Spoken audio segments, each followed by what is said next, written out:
Are you quite sure? Yeah, I'd like to ask you a question, though. Of course.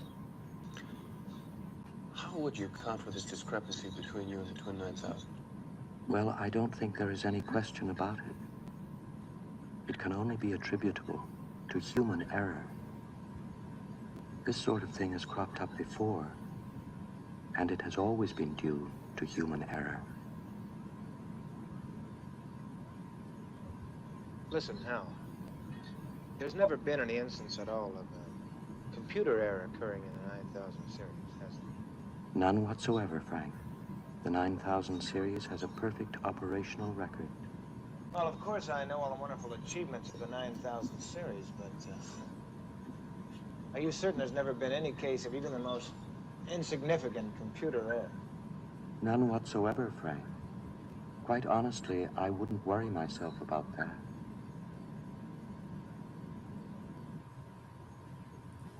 Everybody, welcome to the page. It's your host here, Lord of Lips, with another installment of the live stream. I think we're on episode 55, and I'm gonna wait for people to kind of load up and get into the chat here. Thanks everybody for tuning in. You guys know the routine. Like the page, comment. Let's get our interactions back up. Hit the bell. Anywhere you see a bell, just hit the bell. Subscribe to the page. Tell a friend to tell a friend. Share the page. All that good stuff. But to start there, we had, we heard from Hal. And this is, from 2001 Space Odyssey classic, Stanley Kubrick movie, where a computer obviously goes rogue, or a spaceship computer goes rogue while they're in the middle of space. And you heard how they're sitting there talking about that the only thing that could be attributed to mistakes is human error, and it's never a computer. So this is the type of shit that, these oligarchs and technocrats.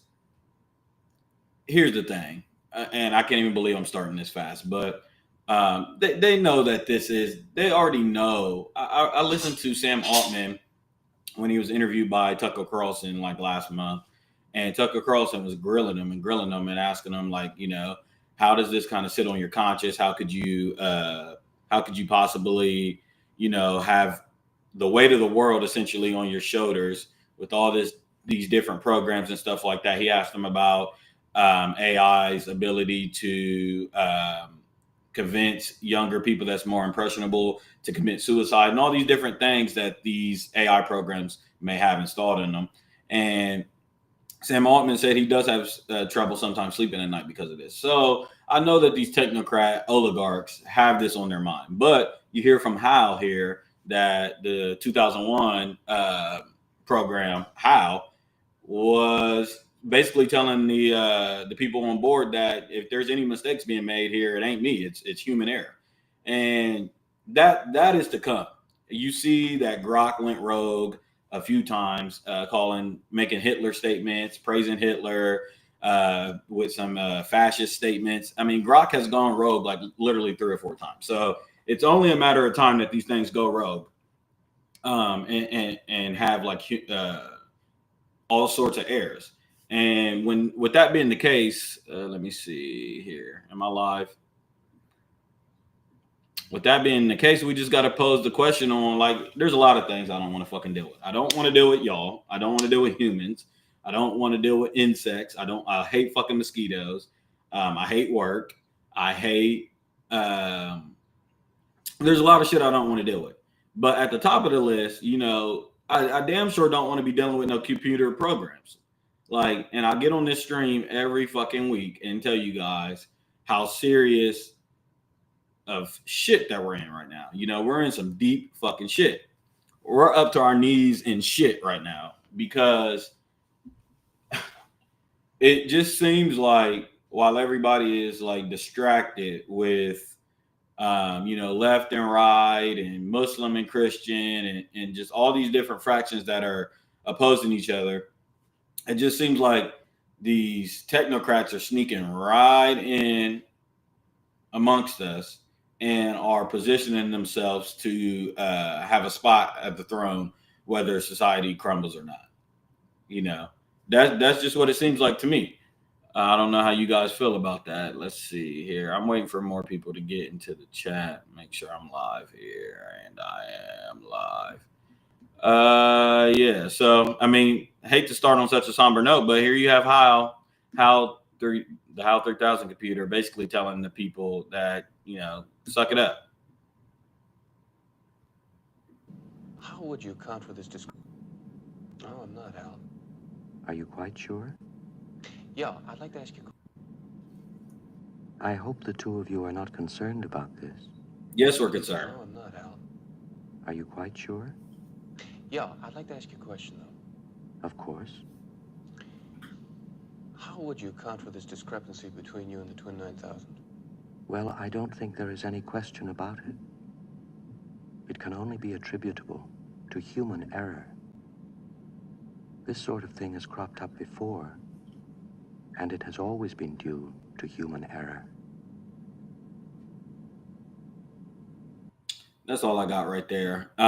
It's just really crazy because I also read I can't remember exactly who it was, but he was saying that, we're so pessimistic about, and this is one way to look at it. And I know a couple of people look at it this way, that we're so pessimistic about evolution and the advancement of artificial intelligence. And he equated it to the rise in automation.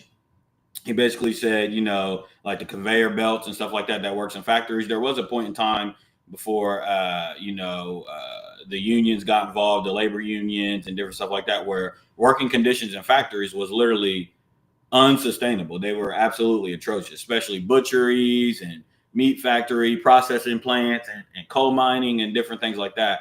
It was horrible. So before the assembly line, people was doing all this stuff, all this labor by hand. And he basically said that,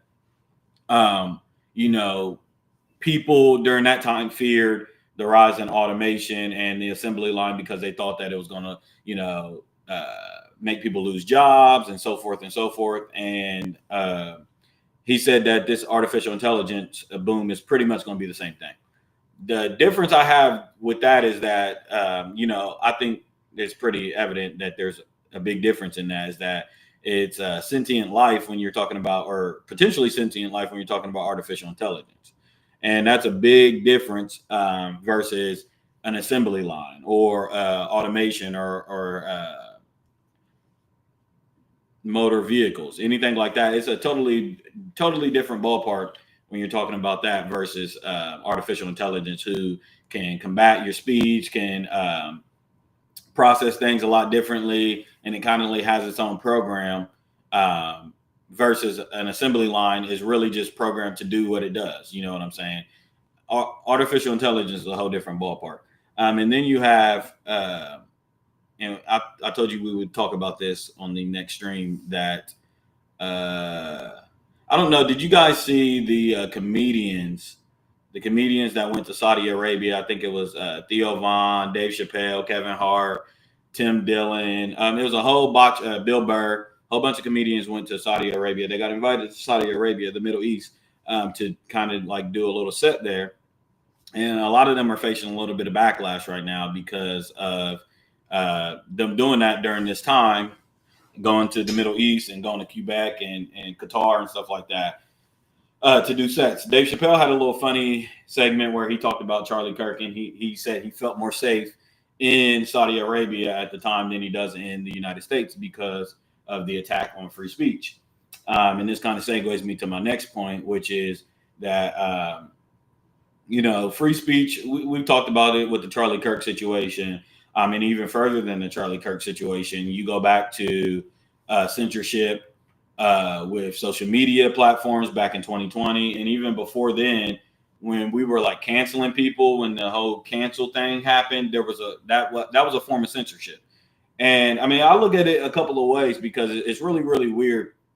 Because on one hand, free speech does equate you the ability to block people out of your life or challenge their thought process and stuff like that. Like, for instance, on social media platforms, if you don't like what somebody is saying on your profile or whatever, you can block them.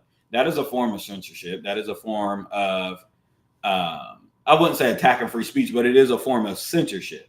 So just that whole wave of canceling people for their beliefs and stuff like that, you knew it was a slippery slope, because now it leads us to 2025 where people are literally getting shot in the neck for just literally for approaching free speech and saying things that they believe in. So it's a really dangerous territory. And you got that on the heels of these billionaires. I mean, you think of the top, I think 3 or 4 richest people in the world. You got Elon Musk, you got Zuckerberg, you got Larry Ellison, who we'll talk about in a little bit. And then you have Jeff Bezos, who now owns like the New York Post and these different news outlets. All of those 4 people own different spaces of media. And if you guys remember, a big push for Elon Musk's purchase of X was he thought he was saving free speech, and he was protecting censorship and free speech. And that's partially why Donald Trump is in office today, because of Elon's purchase of X. However, again, like I said, it's really dangerous because we got the richest people. I talked about on here that Elon Musk controls a lot of the avenue or a lot of the market space when it comes to owning X, owning SpaceX, owning Tesla. He started Doge and all these different avenues where he was kind of positioning himself to be in a very, very, very authoritarian position. But with the purchase of TikTok, with the Stargate project that was administered by this Trump administration at the top of the year in January, where they invested $500 billion into Stargate, which was artificial intelligence. Through Oracle, Larry Ellison has now purchased, with his son, David, has now purchased the rights to TikTok. And the reason that this is a big deal is because we know that all last year they were talking about banning TikTok. It was a really, really, really big deal, really, really a big problem for the previous administration and even this administration, but mainly for the Israeli administration with the war in Gaza and stuff like that, and us seeing it for the first time on camera. They faced a lot of backlash, and they have lost they've lost countless support. Israel has never been, well, I'm not going to say never. That's crazy to say that Israel has never been least supported when you're talking about the expulsion of Jews for thousands and thousands of years. But this iteration in the New World, Israel has never been really cornered or put in this position like with the world, against the world, ever. Usually they've had endless, I'm not going to say endless support, but usually the United Nations and a lot of Western nations have supported the state of Israel. But with the rise in TikTok, they were put in a real weird position because of the act of genocide that they're participating in Gaza. A lot of people couldn't stand for that. And like I said, TikTok helped spread that nasty sight of that. So it left a lot of bad taste in a lot of people's mouths. And Larry Ellison and Netanyahu and that whole Israeli administration are quoted as saying that, you know, more so than it was a left or right, Democrat, Republican situation, they had to get a good grasp and had to get their thumb on the youth. And they felt like the best way to do it was purchasing TikTok. And I talked about this 2 streams ago, just briefly, that people needed to be aware of this purchase, because I had already felt the brunt of it firsthand a while ago, because a lot of my content centers around, politics and geopolitics and kind of stuff like that. So I would post a lot of Palestine. Zach, I got a comment here. Zach said, if the war between Hamas and Israel ends, this will be a good time for BB to step aside as prime minister. I would have to think about that. I don't think that is his plan. Oh, hey, Miss Stewart. I am so glad to see you. I'm so glad to see you. I'm glad you're on the stream. Thank you. But yes, I don't think that this administration, if you guys remember, and I've covered this a while here, that Netanyahu was actually getting ready to be ousted before October 7th. And ironically enough, we are coming up on, I think, the 2-year anniversary of October 7th will be tomorrow, where, you know, Hamas comes down on hang gliders and you know, slaughters like 1,200 Israelis. concert goers and everything. It was a horrible, horrible, horrible event. And it's their version of 9/11.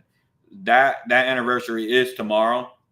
But literally October 6th and October 5th, there was hundreds of thousands of people in the streets in Tel Aviv protesting Bibi Netanyahu in this administration. So they wanted him to step aside well before this war broke out. And I shouldn't even say a war because it's really not a war. Well, I guess you could say it's a war between Hamas and Israel, but you guys know what I mean. But my point with the TikTok purchase is that they have community guidelined my stuff plenty of times, like 2 or 3 times they have taken my posts down. My posts are no longer up. Some of my posts are no longer up. I posted small content clips and stuff like that, just kind of covering a little bit of the war and kind of where we were at the time. And if you use certain hashtags like free Palestine or something about Gaza and stuff like that, it'll go through a review process. And that reviewer process now, as of today, is controlled through, I think, ByteDance. Or ByteDance is still handling the business aspects of it. But the data mining and the reviewing and stuff like that is now controlled by Larry Ellison and his son David. And they are heavy supporters of the Zionistic movement. So we're really seeing it's a really, really, really crazy time when it comes to free speech in America. And this isn't just, subject to America. It's also, going on in the UK. You see protests breaking out in the UK today. And just for the better part of the last couple of years, they've been attacked under free speech as well. So a lot of democratic nations and stuff like that are falling victim to this. Hence why I named this episode Big Brother, because this is straight out of George Orwell's 1984. This is straight out of that book where a totalitarian government comes to power and polices people's speech and also their thoughts. That's where you get the whole idea of thought crimes. And a thought crime is like, somehow, some way, through mass surveillance and mass artificial intelligence and Palantir and these different kind of programs that our government is like trying to sneak under our nose, they're able to police your thoughts. And if you even have thoughts that don't, acquiesce to what our government wants, then it is a crime. It is a thought crime, and you can be in trouble. And that's what you're seeing with your brothers and sisters over in the United Kingdom, in Britain. That you're literally already seeing it. And I want to wake the American people up to this reality that your brothers and sisters of Western democracy in the United Kingdom are already being arrested for literally retweeting things or tweeting things or sharing posts on Facebook. Their government is knocking on their door and arresting them for these things. So if that's happening right up the street, pretty much, it's not too far off with where we're headed. And then you couple that with, look, I can't sit here and lie and say that I didn't come on this platform and say that I still stand by what I'm getting ready to say. I didn't believe in the last administration at all when it comes to the Biden-Harris administration. And I thought that Kamala Harris, who now has a book out, I think titled 107 Days or something, I thought that was signing a death wish too. But I've always maintained the same position on this platform, where I've always said that we had to pick our poison. We're literally given the red pill or the blue pill with both administrations. And I think that we're just destined. We're literally sleepwalking into assured destruction. And I just wanted to kind of highlight to everybody that you had to kind of, pick your outfit that you wanted to go to the funeral. You wanted to lie in your casket with. Lane said it was called 147 days. Yeah. And what I alluded to back then was that, with the Trump administration, we were going to face civil unrest. We were always going to face civil unrest. And that's what you're seeing. We'll cover that here in a second with riots in the street, anti-ICE protests going on in the streets in Portland. I thought it was 107 days. Zach said her book is pretty boring. He's reading it so far as 107 days. Yeah, I thought it was 107 days. But, you're seeing it in Portland. Now you're seeing it in Chicago, the National Guard, the troops militarization, and we'll cover that here in a second. But my point is that I always knew, if you remember Trump's first administration, there was a lot of Black Lives Matters movement. There was a lot of protests in the street. There's civil upheaval when it comes to Trump because he comes off very totalitarian. He comes off very Project 2025. He comes off very like unconstitutional with some of his moves that he makes. And with the other administration, I felt like they were too weak to be able to kind of center us in the midst of the global politics that we are facing when it comes to Russia, Ukraine, wars breaking out in Europe, China, excursions with Taiwan, the South Pacific Sea, and then you got stuff breaking out in the Middle East. And I did not feel like the Biden administration, especially with Mr. Sleepy Auto Pen Biden himself, could steer us in a safe enough position to prevent wars spreading far and rapidly. I thought Trump was more astute and better suited to do that. And so with that being said, and me and Hunter kind of got on here and talked about it, it was kind of like pick your poison. Do you guys want to face literal global crisis, which has an avid effect on us domestically here in America? Or do you guys want to kind of deal with domestic situations and civil unrest?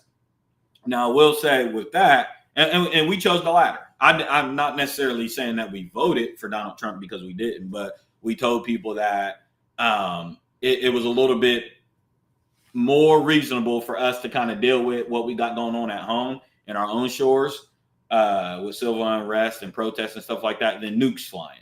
You know what I'm saying? However, if you do remember that some of America's bloodiest wars, or America's bloodiest war, was Civil War. So it does seem like Civil War is a lot more deadly when it comes to the body counts and stuff like that. But I think that global conflict is a lot more dire with the rise in nuclear weapons and drones and these different forms of weapons that these countries have developed over the years. I think that is more like extinction level direty than civil unrest. Civil unrest, you're going to get a lot of like, people turning in on each other. And it's really, really alarming to hear Trump say that he wanted the troops to practice on our cities. Trump is blowing me. I can't lie. Trump is blowing me, but he's not really surprising me either.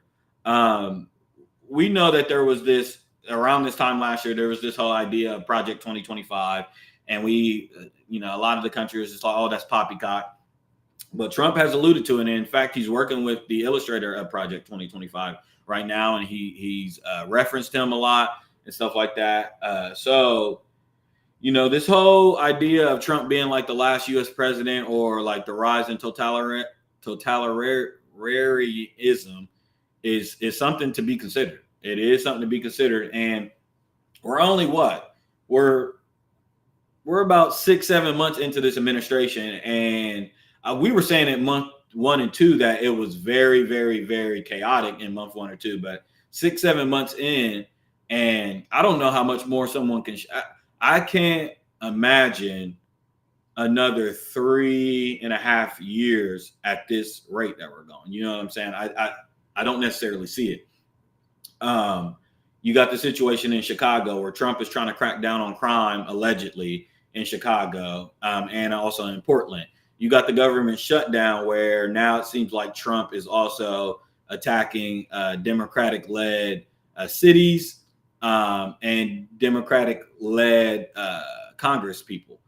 And it just seems like he's doing what people said he would do, which was waging war against people that he did not see fit during his little hiatus in 2020. So the people that kind of attacked him while the Biden administration was in power, it seems like he's waging war on those people. And also you got the Comey situation, James Comey situation.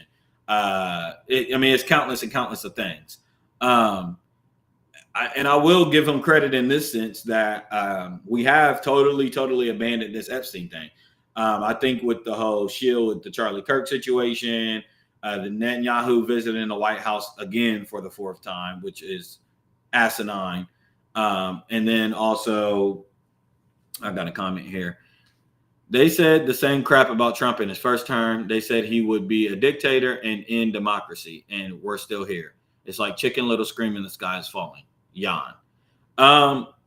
That's a good point, Zach. I would give you a little bit of pushback because now we can get into this too, but there is something to be said about the January 6th Capitol Hill situation.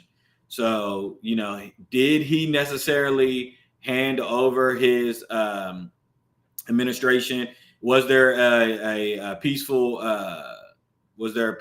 administration switch? There wasn't last time. Now, if you want to say that was a Democratic hoax and Antifa, I know they're investigating that right now, and they found that I think there was over 100 or so federal agents posing as civilians at the January 6th riots and stuff like that, which I figured that anyway.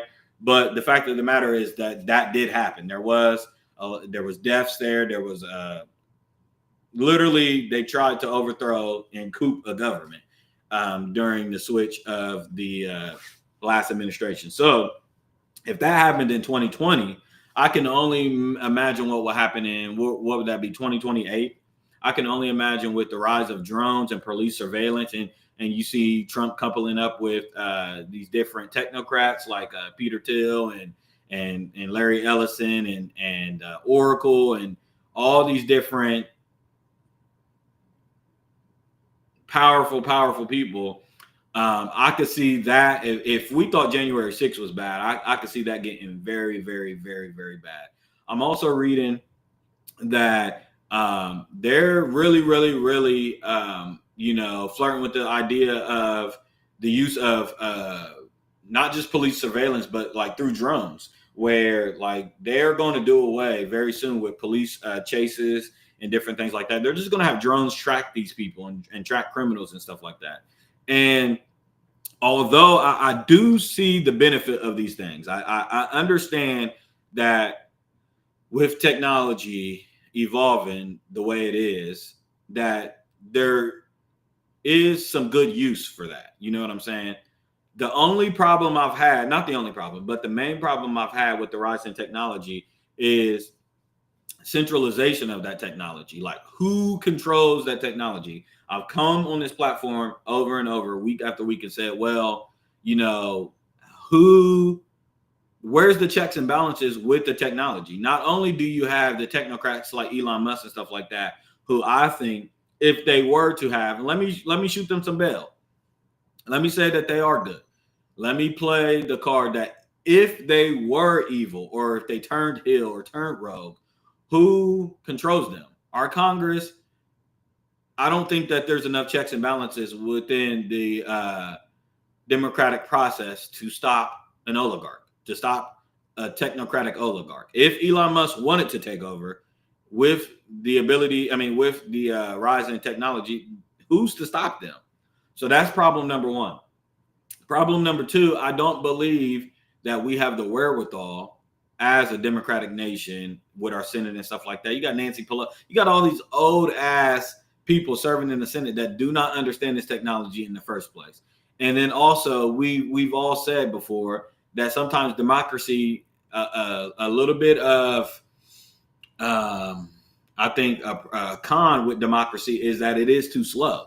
The process is a tad bit too slow. So when you're dealing with somebody that has weapons of mass destruction, or they got police surveillance, and they got drones, and they got all these different tools in their toolkit, going through the approval process and getting shit passed by the Senate and getting shit passed by the House and all this stuff, it's too slow. You know what I'm saying? It's far too slow.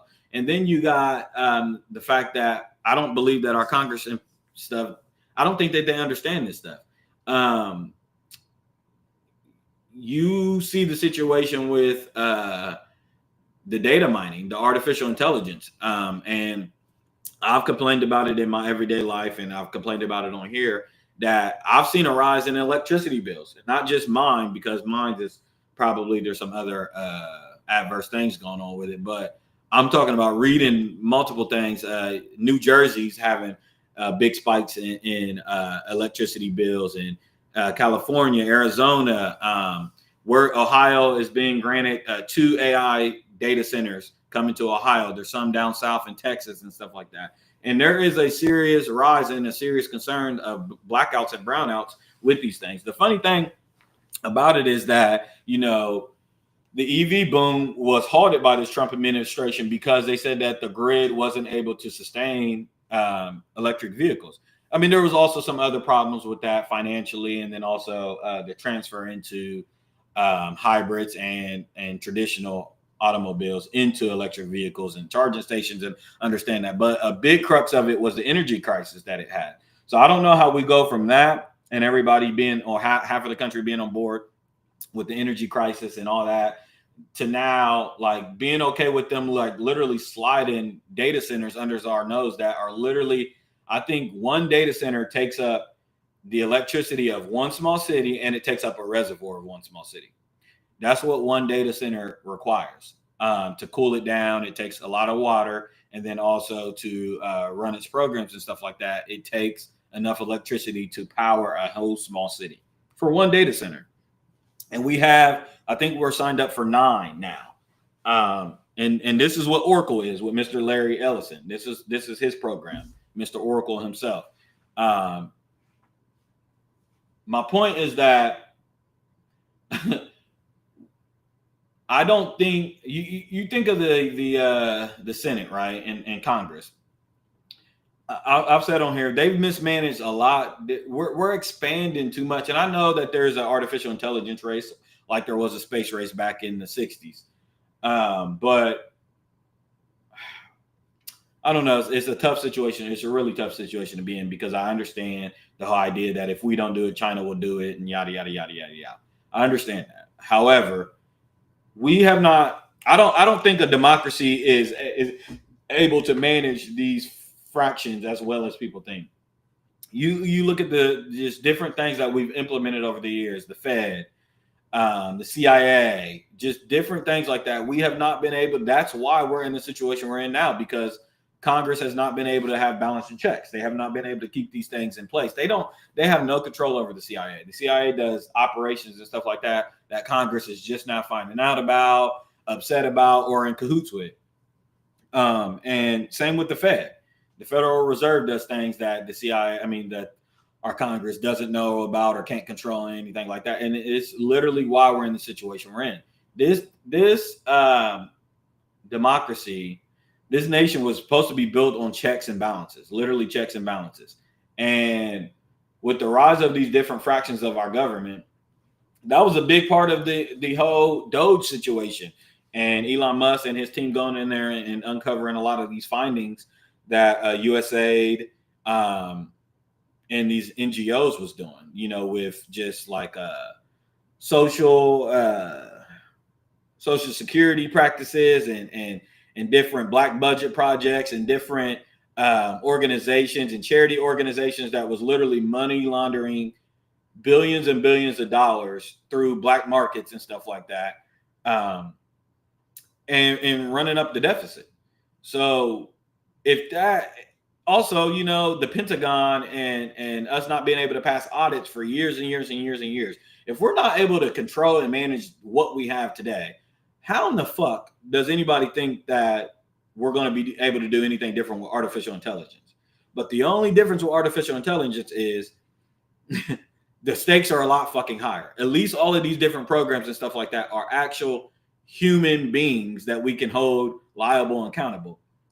I've seen, and you guys let me know how you feel about this. I've seen that Bill Gates is, I got a payment coming out. Bill Gates is proposing that we implement a tax on the artificial intelligence or the robots.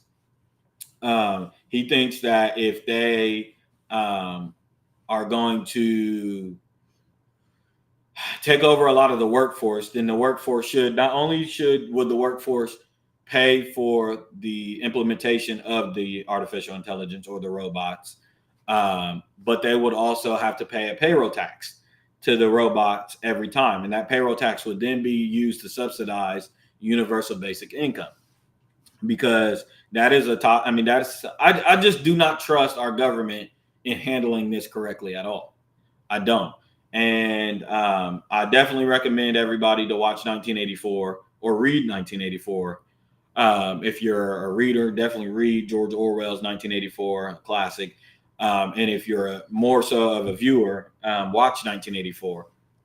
And it just highlights, Zach said, just what we need, more taxes. I ain't paying for AI. No, we won't be paying for AI. Bill Gates is proposing that the jobs pay for AI. So your job couldn't just replace you and then spend $17,000 on a robot. They would have to pay payroll taxes to that robot each weekly or bi-weekly or however they do that. But that payroll tax won't be going towards the robot, obviously. It will be going towards us. It's the great replacement. It's the great replacement. COVID was the great resignation. And that's what kind of got a lot of these venture capitalists and these business minds thinking, we need to do something. And I blame a lot of y'all. I mean, it was a crazy time. Oh, man, I could go down different rabbit holes. But it just seems like social experiment after social experiment after social experiment has been done to us. And I think we're failing. Now, we have put up fights along the way. I think COVID, we put up more of a fight than they thought. But a lot of the country went along with a lot of the guidelines, a lot of the restrictions, a lot of even the COVID vaccine and stuff like that. Zach said that sounds dumb as shit. Okay, well, Zach, what do you propose? What do you propose? Do you listen? Artificial intelligence is coming. Them replacing jobs, that is coming, whether you like it or not. So what do you propose? I seen Vivek Ramaswamy saying that he wasn't too wild about universal basic income, and he's more so on the side of Trump with the big beautiful bill passing that $2,000 or I think $1,000. It's $1,000 or $2,000 that is basically a child tax credit that you get, where any child born after 2025 can get $1,000 into a index fund, and by the time that they're able to retire, that index fund should be worth $1.5 to $2 million at that point. However, my thing with that is I think there's a little bit of poison in that candy, because this is just me. I don't believe that they think that I definitely don't think there's another 65 years out of this. You know what I'm saying? I don't think that there's another 65 years out of this. In fact, what's funny is you're also hearing talks of them trying to raise the age of Social Security. She said it's already here. Shout out to Mahadia. Shout out to Mahadia, man. You know exactly why. I don't want to say it until I get approval to say it, but definitely shout out to you. But they're talking about raising the retirement age to 70, 75. I've even heard talks of 80.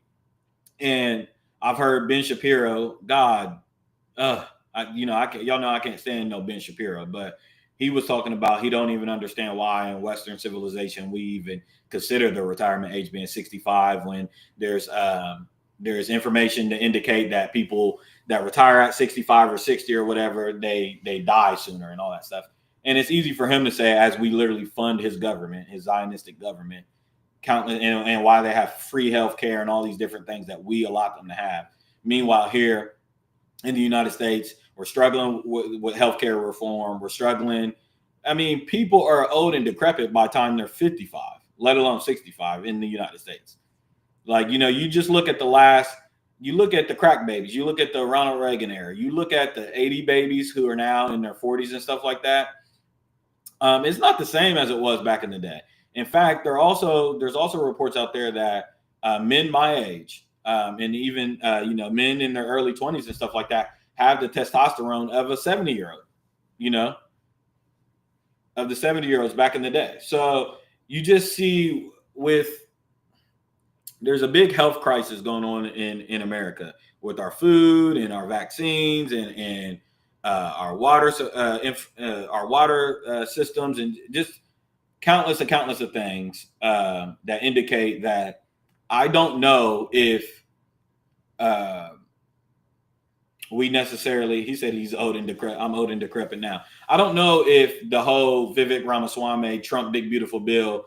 Now I will accept it, and I can't wait to start popping out kids and playing with their index funds and stuff like that. Will I turn down $1,000 into an index fund? Of course not.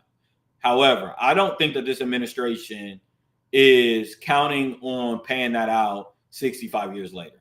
Not only this administration, but this whole entire government. I don't think that in 65 years they have any plans of playing out. First off, I don't think that it's feasible.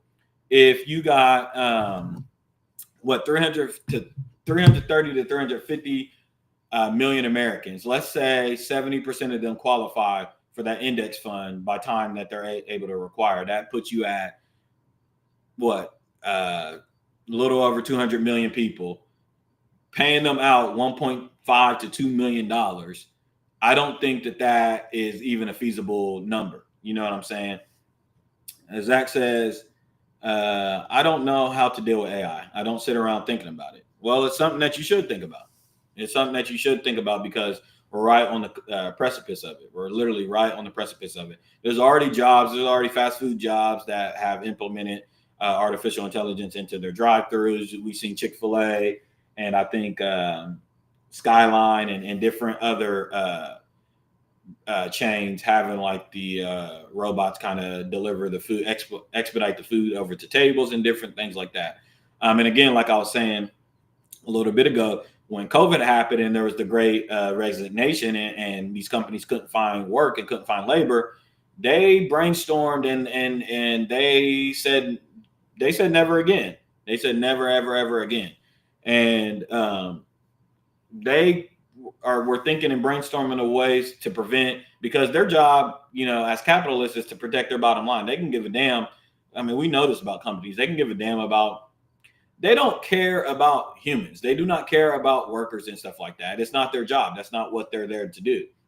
Now, you do got some companies that try and they pretend, or you got some bosses that do, but like the overall company, its job is to profit. Its job is to capitalize on markets and control a lot of the market shares of whatever industry that they abide in.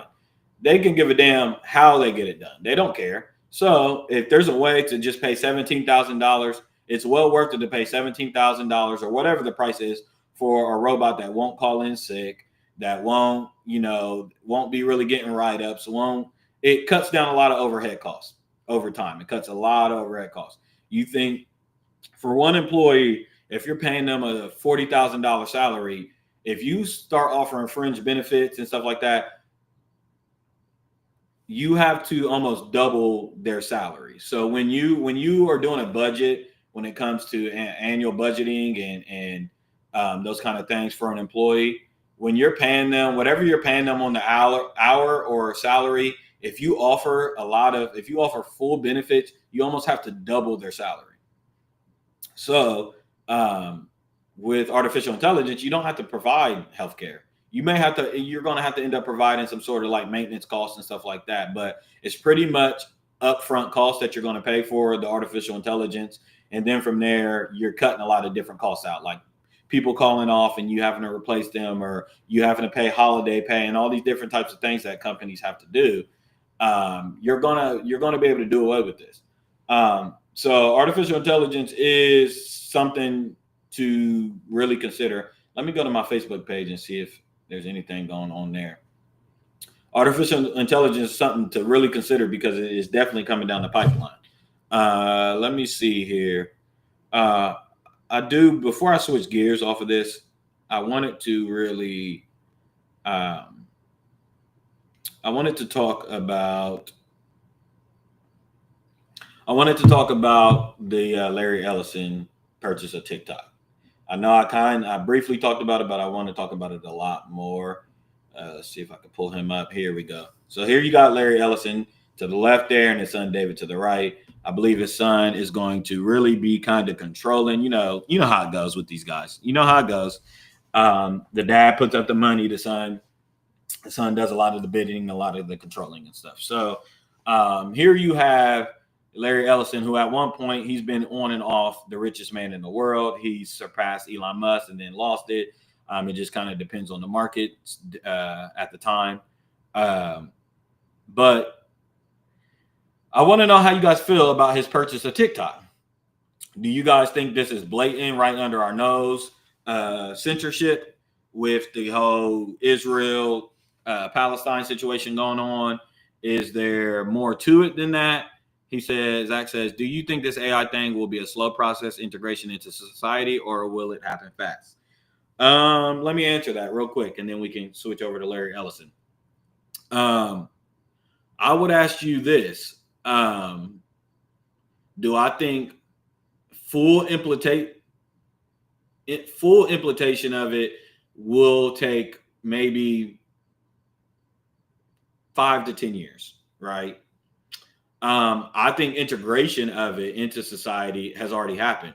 I'm pretty sure I watched videos of back last year at this point. I watched Tesla robots be, I think it was Tesla Optimus, which was the first Tesla robot. And we watched that one on stream, and that one had a lot of, ways to go. I think from that point till today, and I wish I had it on my timeline. I'm not sure I have it on my timeline, but from that point to today, I think there's a second or third iteration of this Tesla robot.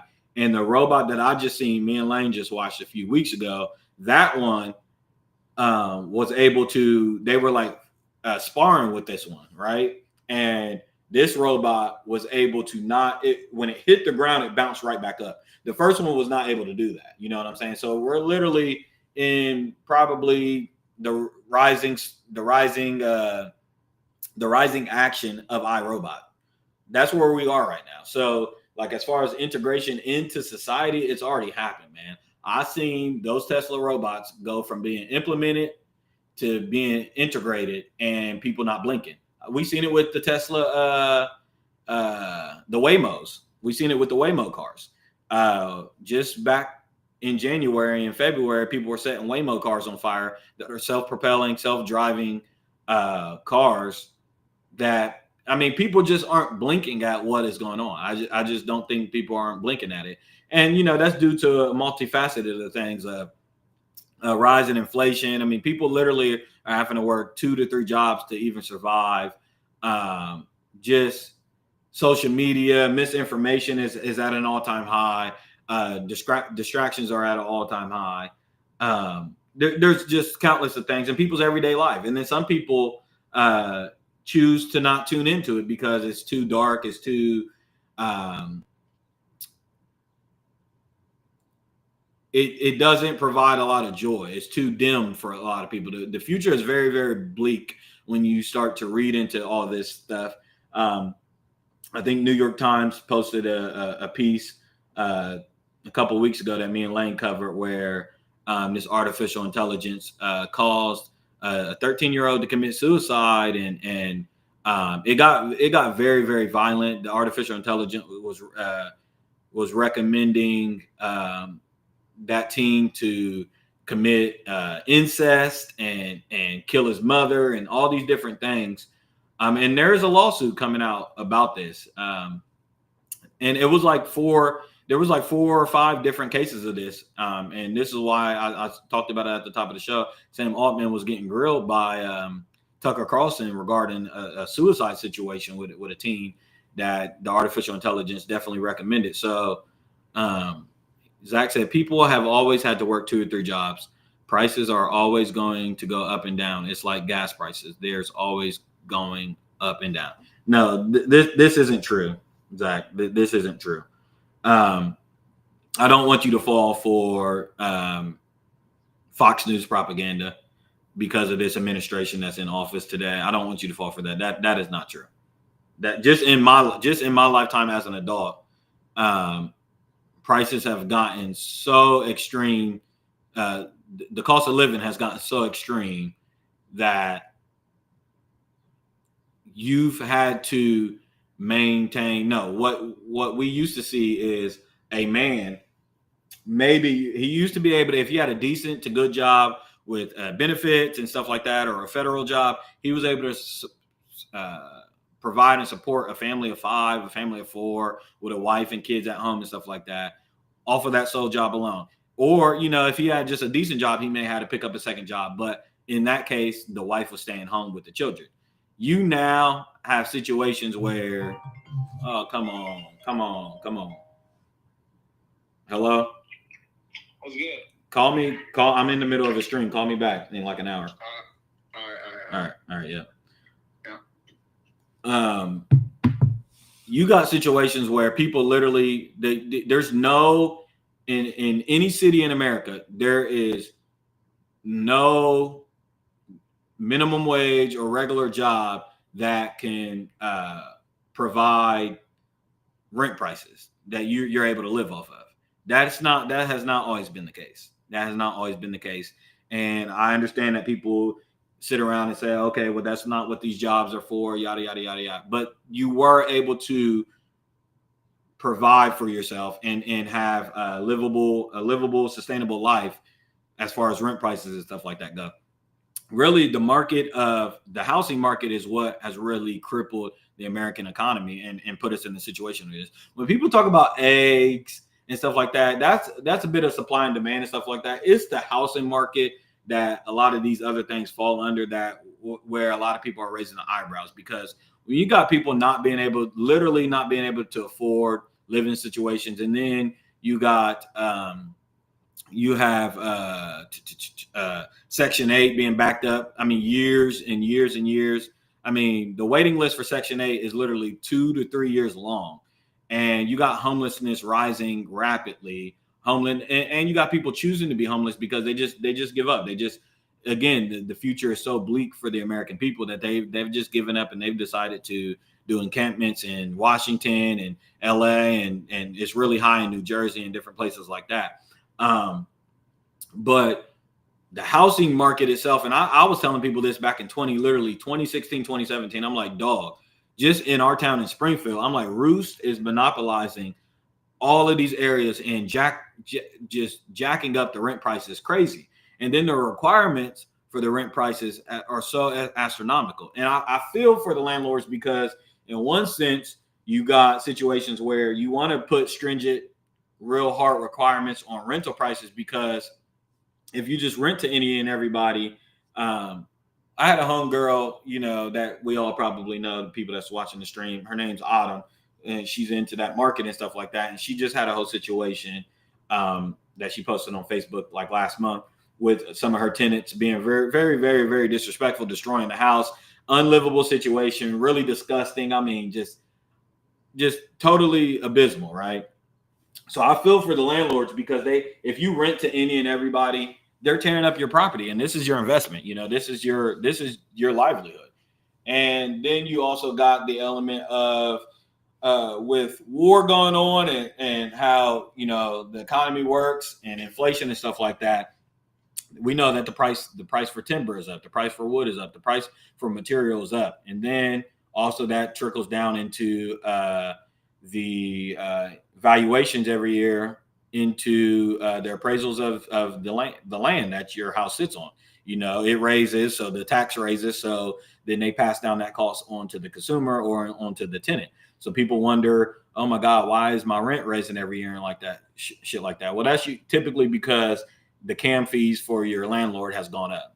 Commissary and maintenance fees have gone up, and that's due to property tax, land tax, and different maintenance tax, and different material goes up every year. So like the economy is all stringent on that. So then they pass that down onto the consumer or onto the tenant, and then that's how you get the increase in rental prices. And then you also got the Fed that plays a big part in this. You know, you got Donald Trump's beef with Jerome Powell because of this situation here. He wants the interest rates to be cut, and we'll see how that goes. But my point is that, Zach, it's worse than it's ever been. It's literally worse than it's ever been. I'm talking about rent is on average about $1,500. And in some bigger cities, you're seeing rent be upwards of $2,000, $3,000 for renting a house. And I'm not talking about the best homes either. You know what I'm saying? I'm talking about middle of the pack to decent to bad homes are $1,200 to $1,500 to $1,800 a month.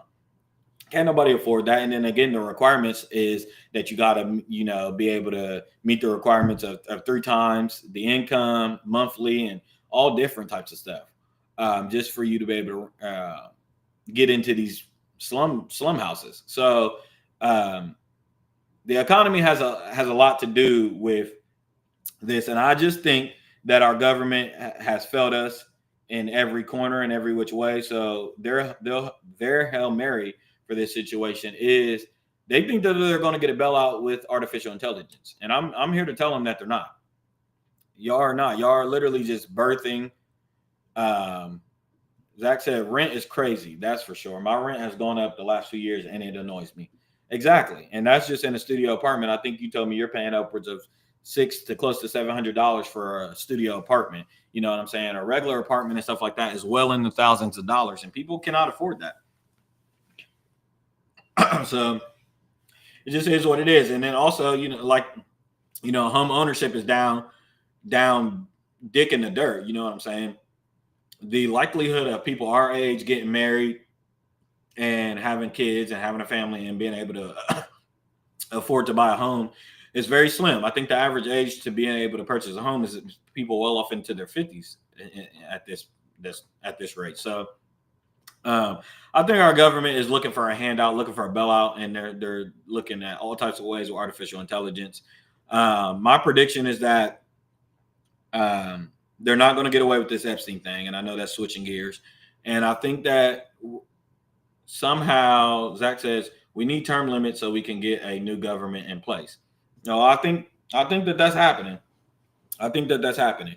We are entering in the age of technocrats and technocracy, where we're literally going to be just like in 1984. We're going to be in a police state.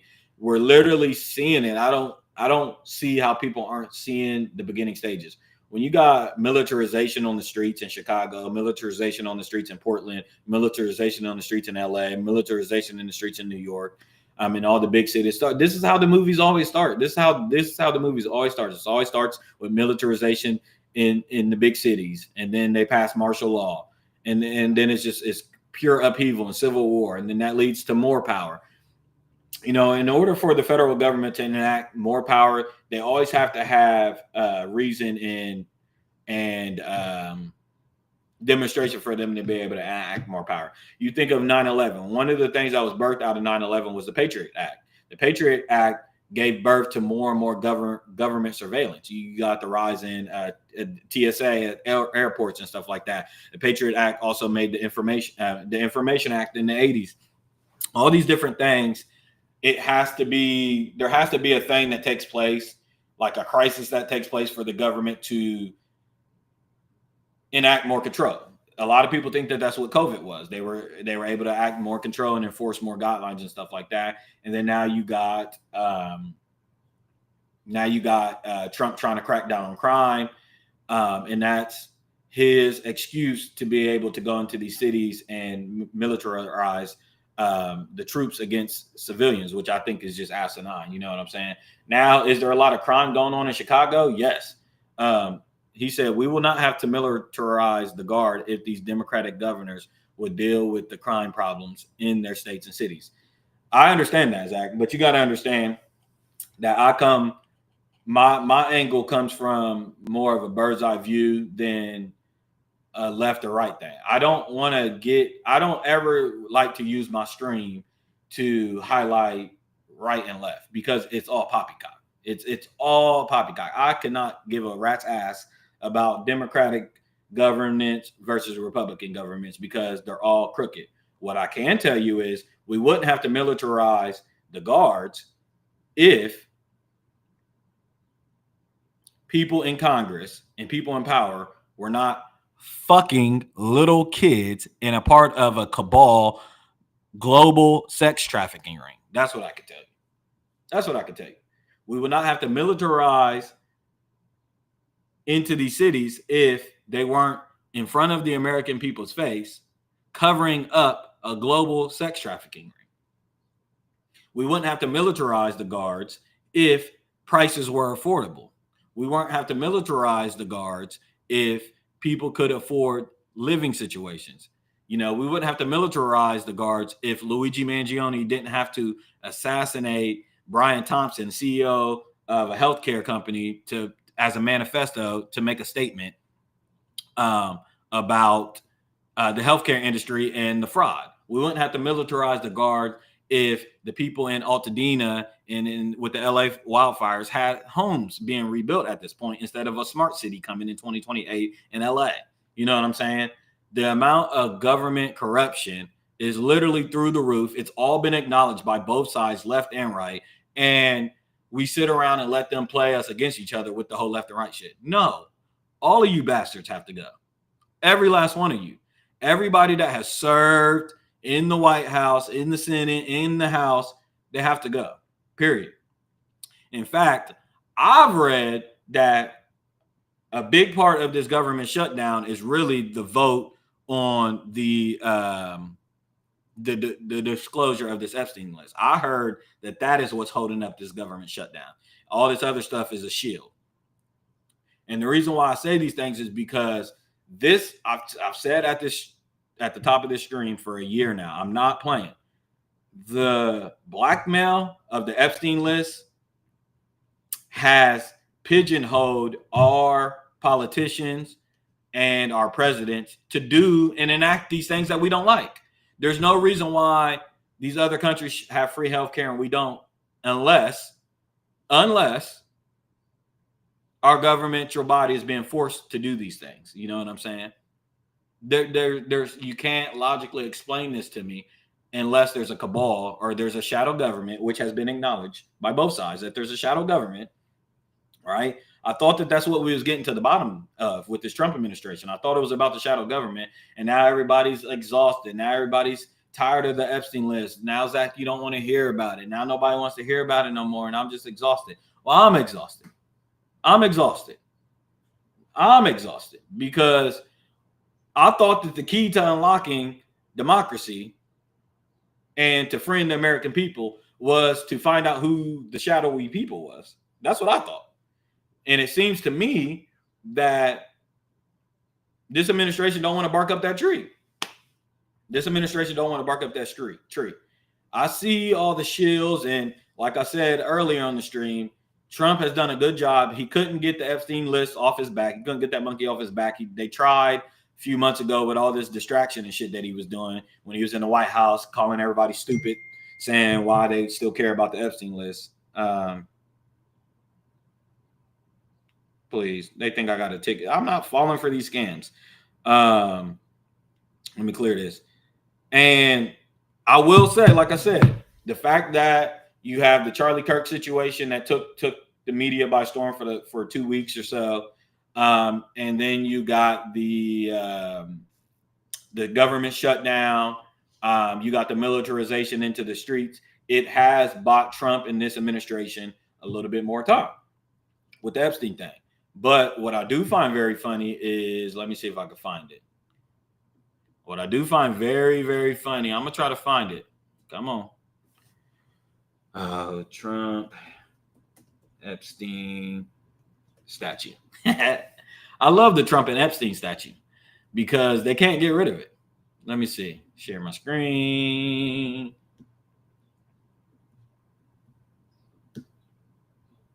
I love this. This is my favorite thing. You know, I'm going to make this my thumbnail next because this is the second time they've done made this statue with Trump and Mr. Jeffrey Epstein holding hands, doing the fairy dance together, doing the tutu. I love it. We talked about on here that Trump met with the King Charles, and he got out of the car and was met with I think a life-size poster plastered on the building of Jeffrey Epstein and him doing this with the birthday signature and all that stuff there. And then I think 3 weeks ago, this statue was right in front of the White House. They took it down, and then now somebody put it back up again. So I love it. I love that America, this episode of America is like centered on, I know what you did last summer. You know what I'm saying? This is like, I know what America did last summer, or like 10 summers ago. I know what you did last summer, Mr. Trump. So again, and I'm not with the whole politicizing the Jeffrey Epstein thing too, with the Democrats trying to make it a Donald Trump thing and them going back and forth like, oh my God, well, you guys had the list too. No. Absolutely not. Zach, you cannot allow them to distract you by turning it against one another and pointing fingers from the fact that both of these parties have been connected to the Epstein list. If we know that to be the truth, then we should not be in support of either of the administration. Okay? None. Bill Clinton has had more connections to Epstein, but everyone focused on Trump and Epstein. We should be more outraged at being. Stop saying that, Zach. Stop saying that. Stop saying that. No, we should be equally outraged that any of them. I don't give a fuck if they had one iota. I don't give a fuck if they had one iota of connections with Epstein. You know what I'm saying? If you are a part of this blackmail ring, which it clearly was, you know what I'm saying? You got Epstein's neighbor, Lutnick. Where's Lutnick? Here's what Lutnick had to say. I'm gonna find it. Don't worry. Don't you worry.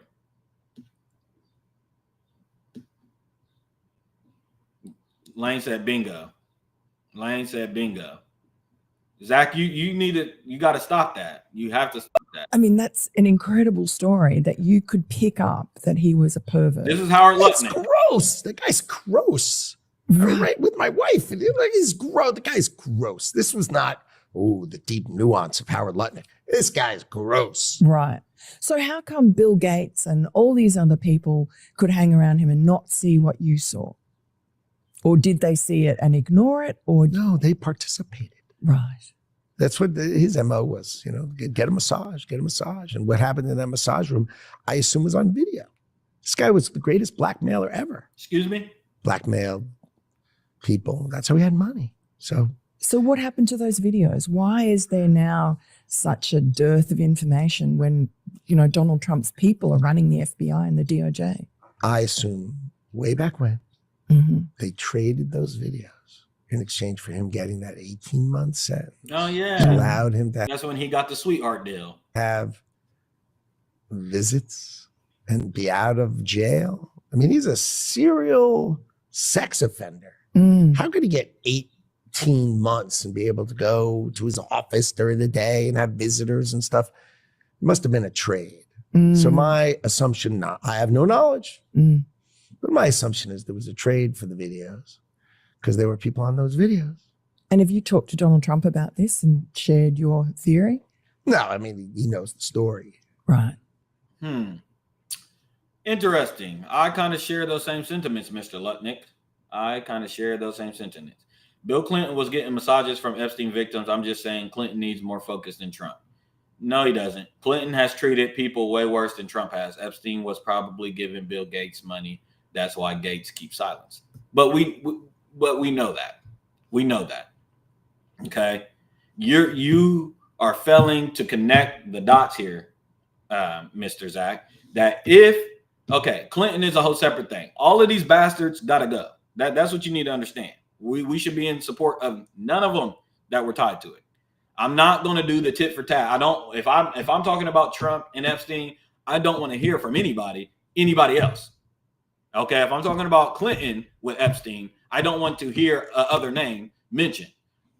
All of these people need to be eradicated one by one if they have any connections to Epstein. Period. Point blank. Okay. The way that they're going to slither their way out of this is falling for the shit that you're falling for. Oh my God. Well, this person touched more kids, or this person got a massage. Well, this person actually went to the island and finger banged this kid. Well, this person did this. No.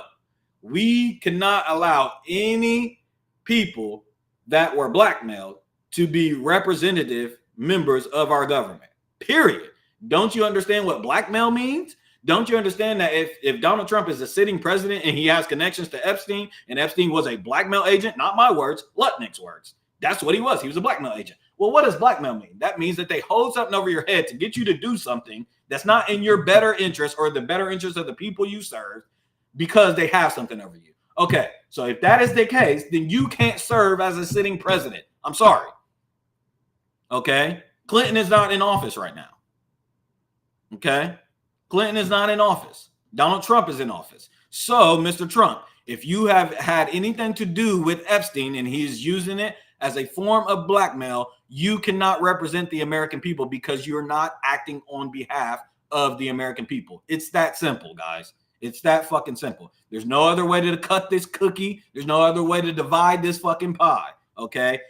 And that goes for everybody down to Congress and in the Federal Reserve. And also, you got Ayub Barak. You got Prince Harry and his wife. You got Ashton Kutcher. You got the fucking Victoria's Secret people, bro. It's a whole, you got JP Morgan involved. You got banks involved. All of these people, bro, y'all have to go because that is what a shadow government is. That is Geppetto.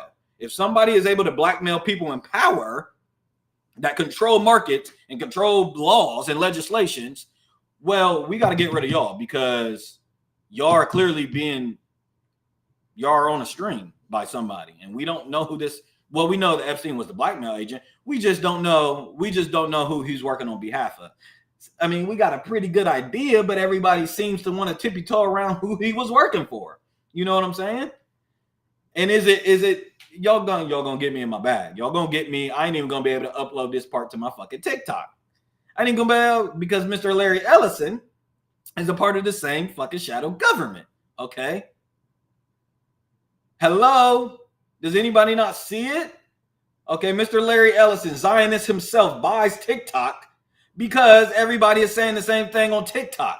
That this Zionist fucking government has Donald Trump and the administration by the balls. Not only Trump, but all the other sitting presidents in the past have been shills by Mr. Israel himself. Guys, let's just tell the truth. Let's just be real about what's going on here.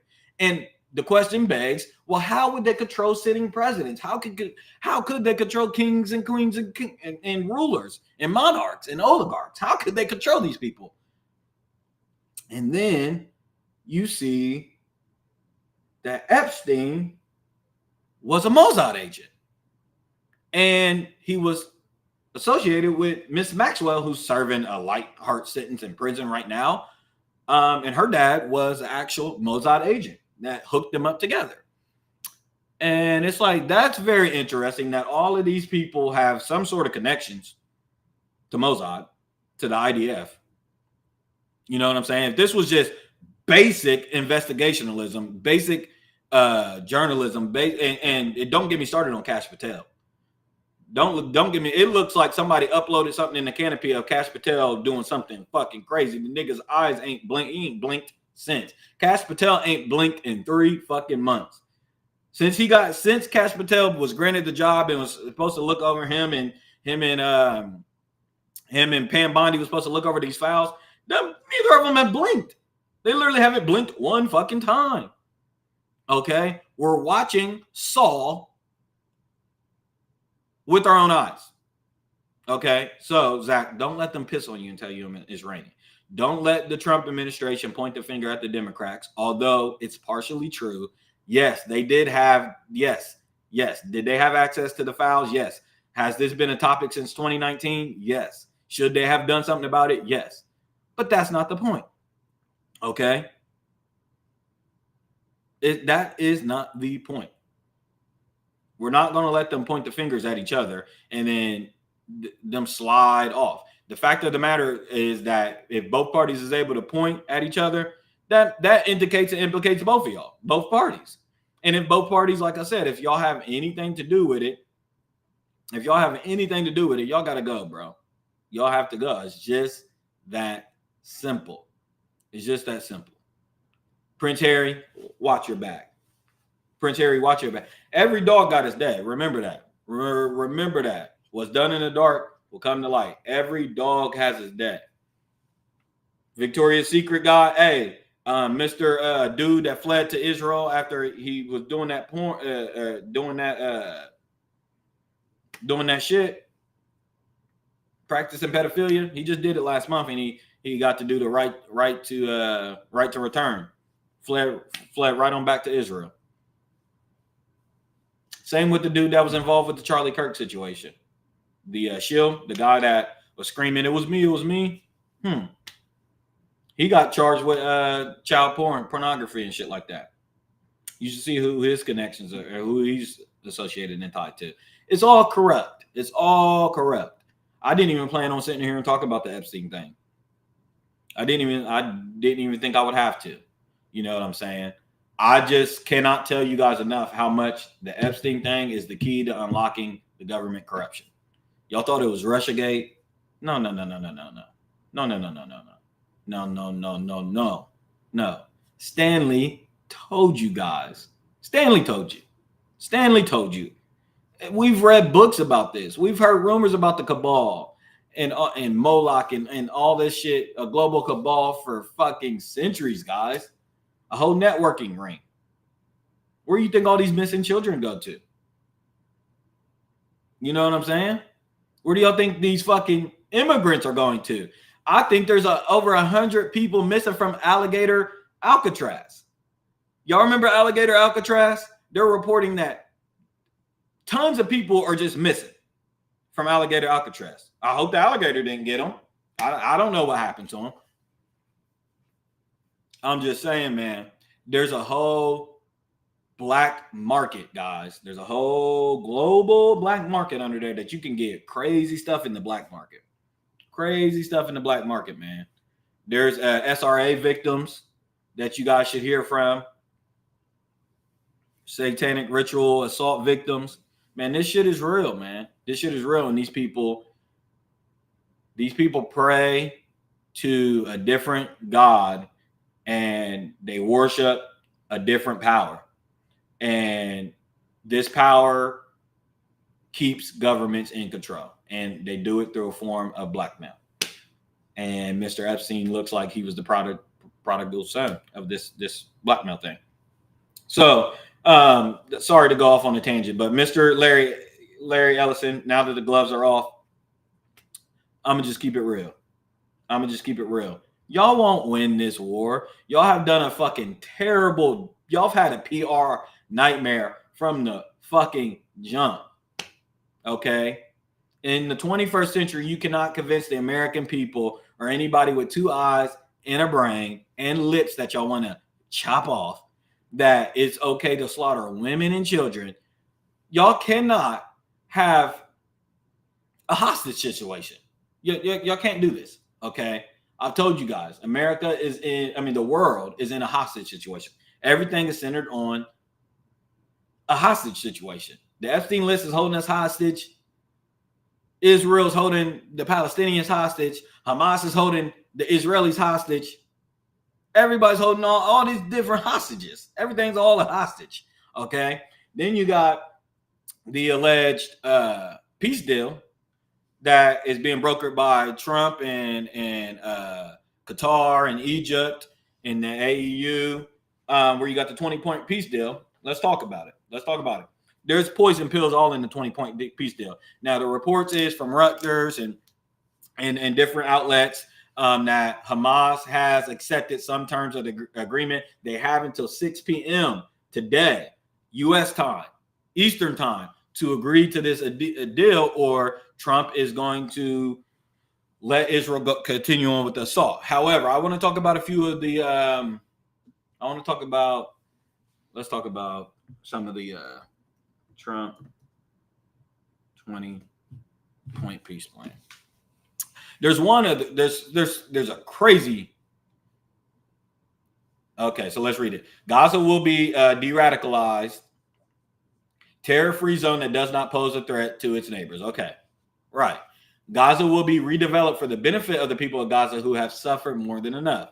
Point 3. If both sides agree to this proposal, the war will immediately end. Israeli forces will withdraw to the agreed upon line to prepare for the hostage release. During this time, all military operations, including aerial, artillery, bombardment, will be suspended and battle lines will remain frozen until condition.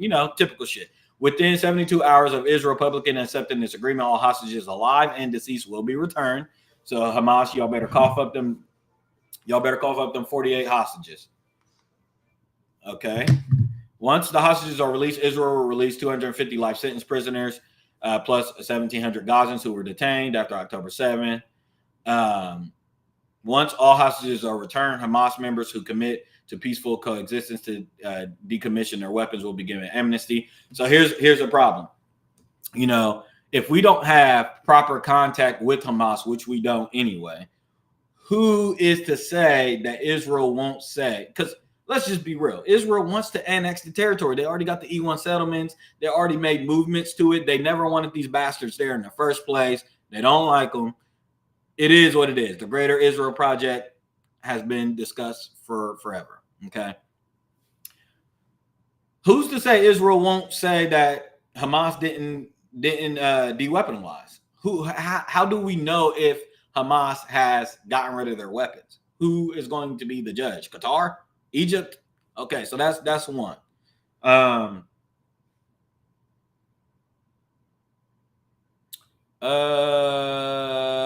want to find the one. Here it is. It's point number 9. Can you believe that this is a thing?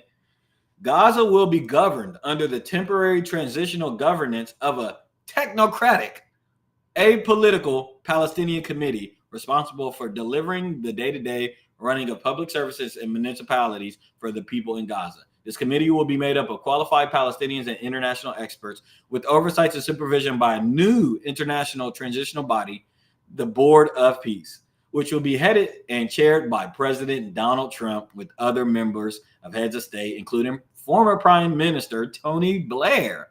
This body will set the framework and handle the funding for the redevelopment of Gaza until such time as the Palestinian Authority has completed its reform program. This is, to me, the biggest poison pill in it all. Did we read that? I don't think I got it on screen. I'm sorry. I didn't know I wasn't sharing my screen. I didn't know. Point number 9. You guys see it. Gaza will be governed under temporary transitional governance of a technocratic, apolitical Palestinian committee. We just talked about that for an hour on here. We just talked about that. A technocratic. So you mean to tell me the Middle East is getting ready to have artificial intelligence running their government? This is how we're going to usher this in? Through like a Palantir, Stargate, Oracle, like it's going to be a technocratic government in Palestine? The Palestine. The same Palestine that they've been warring over for thousands and thousands of years, where the Antichrist is supposed to rise and Jesus is supposed to walk through, and third temples and all. You mean to tell me that there's going to be some form of artificial intelligence, technocratic governments there? Seems something straight out of a George Orwell book, or something straight out of a Stephen King book, or something straight out of who did the y'all remember the movie with Nicolas Cage? What was it called? Left Behind. Seems something straight out of Left Behind, where everybody wakes up and the rapture happened and millions and billions of people just disappeared. Seems something straight out of there. What do you mean to tell me? I told you guys a long time ago, and I can't remember what the movie was called. I think it was called End of Times. In this movie, End of Times, I watched it, I mean, literally like 20 years ago. And in this movie, it was about the rise of the Antichrist, and the Antichrist used technology at the time. He used artificial intelligence, but what he was able to do was he was able to blackmail people into getting the mark of the beast. He was able to convince people to get the mark of the beast because he had access to all of their thoughts, all of their history, all of their deepest, darkest secrets, all of their search engines and anything like that. And he used it as a weapon to get people to bow down to his power. So that's what we have here going on in Palestine, out of all places. A technocratic government, apolitical. Okay. And then it's going to be supervised by Donald Trump. This is asinine. Who in the fuck would agree to that? Who would agree to that? You know what I'm saying? Who in their right mind would agree to that? You know what I'm saying? It's absolutely crazy. But So that's part of the 20-point peace solution. We'll see. Like I said, they have until 6 p.m. Eastern time to agree to this solution. It's just dangerous territory. I'm just saying, everybody be aware that Big Brother is watching. Big Brother is always watching. We are just literally sleepwalking into police surveillance state. This is something straight out of Eagle Eye, straight out of Enemy of the State. And nobody, I mean, I'm not going to say nobody's batting an eye because, like I said, people in the UK, they're doing more than batting an eye. They're picking up bats, okay? People in the UK are literally fighting for the right of the First Amendment right now. And the attack on free speech is, I think, it's the precipice to totalitarian. I mean, everybody knows that. It's been said. I mean, I remember during COVID, people were saying that, oh my God, this is just a form of governmental control. They're trying to do this and they're trying to do that, you know, and they're starting with free speech and censorship. And they were, you know, and it don't start with these guys, but you see the guys on the stream trying to control the biggest platform in the world with TikTok, Larry Ellison and his son, purchasing through Oracle, purchasing TikTok, and literally censoring speech left and right. And this was all part of the IDF's goal. You know what I'm saying? Like, the shit is just wicked, man. It's just wicked.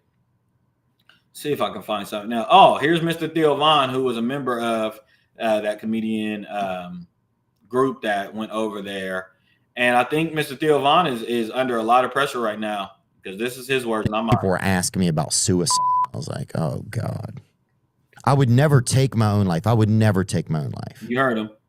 Okay. You hear that, Israel? I would never take my own life. Why did he say Israel? What's up? What's going on with that? I'm grateful to God for his grace in my life. I love my siblings. I have so many friends and people that love me and people that I want to see their children grow up. I'm hopeful that I get to have a wife and meet my own. So everybody, just keep your eye out on Mr. Theo Von. You got to really keep your eye out on a lot of these social media influencers right now because we've talked about on here that the old saying that one way to control 1,000 journalists is to kill one. And that's essentially what happened with Mr. Charlie Kirk. He got assassinated and shot with the world watching. And I think that was some sort of whoever's in control, whatever shadow government that Trump kept referring to. That was their way of saying, this is our last warning, guys. I mean, everything that they're doing has indicated that they're attacking free speech and they're not about to play. So I sit on this platform. I'll tell you this. I sit on this platform and I talk my shit in my basement. I talk my shit to my 10 viewers and I get on here and I say what I want to say. But, you know, there's something to be said for these people with major platforms that get on their major platforms and say what they got to say and say what they believe to be the truth. Because at this time, as we're seeing a rise in political violence, you got Edward Snowden, you got Charlie Kirk, you got my man, who was my man that died just last year? Not Edward Snowden. Fuck, I can't remember his name. Not Julian Assange either. It was somebody else that died in the UK last year or 2 years ago who was really, really big over there for his political rhetoric too. And he got killed. Fuck, it'll come to me later. But you couple this along with them like buying these platforms, X being bought, Facebook being bought by all these technocrat billionaires. It's very, very, very alarming. Very, very alarming. And I just don't think that the people in the United States are privy enough. I'm not going to say privy enough, but we're not prepared or we don't understand what the fight is really about. They literally have us turned in on each other as opposed to seeing what they're doing right before our eyes. It's the rise of the technocrats. I tell you guys this every stream. It's the rise of the technocrats. These people, our government has been compromised clearly. And these technocrats are trying to position themselves to where when this all falls, that they're in position of some sort of power. It's just what it comes down to. Lastly, real briefly, because I know NFL is getting ready to start. We got the sentencing of Mr. Sean Diddy Combs. I think he was sentenced to 50 months in prison. We'll see how it goes. We know that he's probably already going to get a year time served, and I know that there's different programs you could do in jail to get lighter more time off your sentencing. So we'll see. I think he serves 2.5, 3 years probably. I think it's a slap on the wrist. It's really a spit in the face.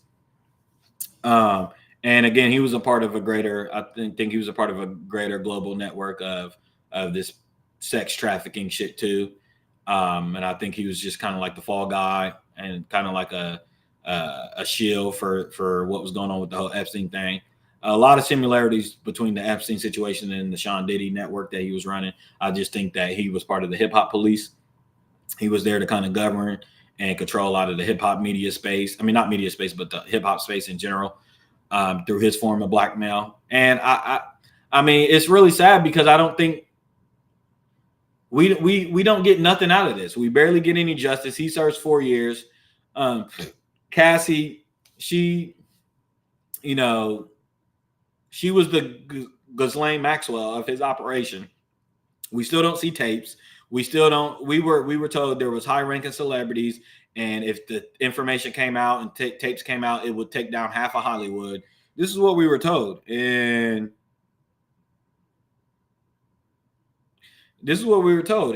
I think again they do a good job at kind of like muddying up a lot of the water. Same thing that they're doing with the Charlie Kirk situation. Same thing that they did with the first Trump assassination attempt, where they there's so many conspiracies going on or centered around the situation that a lot of people just like, all right, we'll take whatever the narrative is and we'll be done with it. That's what happened with the Diddy thing. The trial was so long. It took years.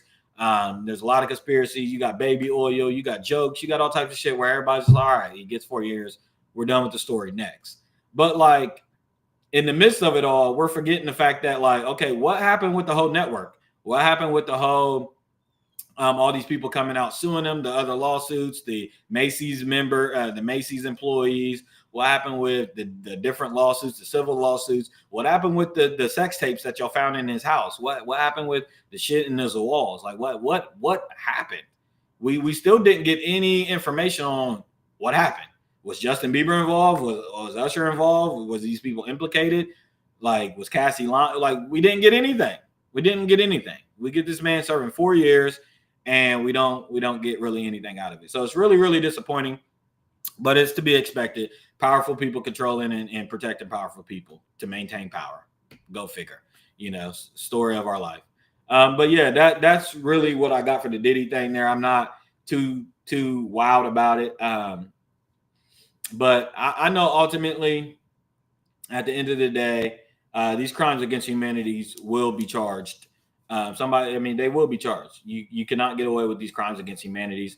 When you talk about touching on children and trafficking children, trafficking anybody and doing these things to anybody is just asinine. But to be able to do those to kids, you have to be at a state of complete jaliliya. You got to be at a state of